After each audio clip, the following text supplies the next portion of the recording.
Mapagpalang araw po sa atin lahat at ngayon po ay balitang showbiz muna tayo. Daniel Padilla sobrang apektado na sa Katniel breakup.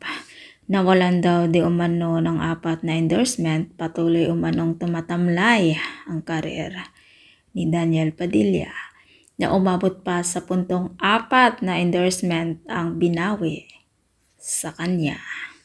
Matapos ang hiwalayan nila ng dati niyang girlfriend na si Catherine Bernardo.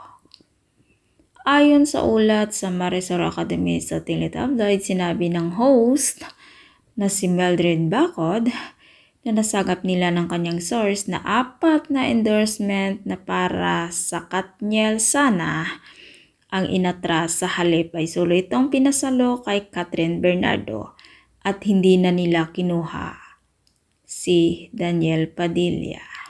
At ayon pa sa host, yung 4 daw na dapat endorsement nilang dalawa ni Catherine.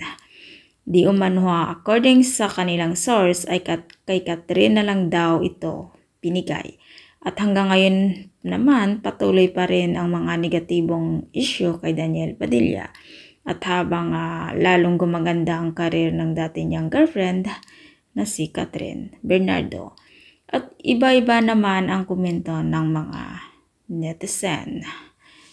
Karma Israel, komento ng ilang netizen, subalit marami namang nagpahayag ng suporta kay Daniel Padilla.